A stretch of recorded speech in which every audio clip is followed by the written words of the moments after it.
ये कहानी है एक चोर की जिसकी जिंदगी बदल गई सिर्फ एक परछाई से। एक बूढ़ा चोर था जिसकी मृत्यु होने वाली थी। उसने अपने बेटे को बुलाया और कहा, जिंदगी में दो बातें याद रखना।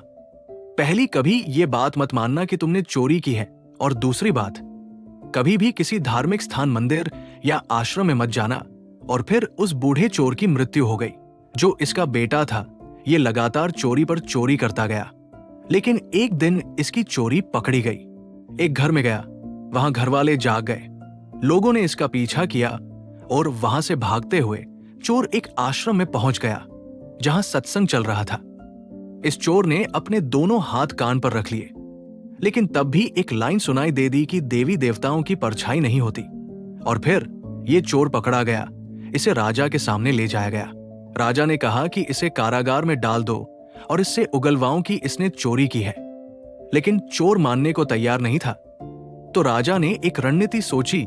उसने एक ठगनी को बुलाया और कहा कि आप देवी का रूप लेकर के जाओ।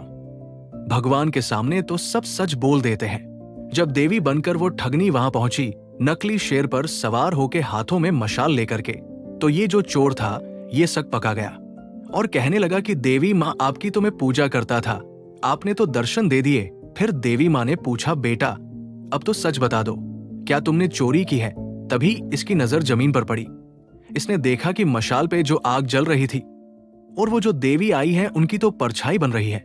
ये चोर तुरंत समझ गया कि देवी देवता की परछाई नहीं होती, यहां मेरे साथ ठगी का खेल खेला जा रहा है। इसने कहा, माँ अगर मैंने चोरी की होती तो आपको तो पता होता।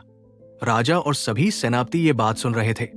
वो समझ गए कि इस बेचारे ने चोरी नहीं की है और इसे छोड़ दिया गया। बहुत छोटी सी कहानी है, लेकिन मतलब बहुत बड़ा। सिर्फ सत्संग की एक लाइन सुनने से चोर का पूरा जीवन बदल गया। अगर हम जीवन में अच्छी बातें सुनेंगे, अच्छे कर्म करने लगेंगे, तो हमारी भी जिंदगी सुधर जाएगी। अगर ऐसी ही कहानियों से आप भी अपने जीवन में बदलाव लाना चाहते हैं, तो वीडियो को लाइक और चैनल को सब्सक्राइब कर लो। मिलते हैं एक नई कहानी के साथ।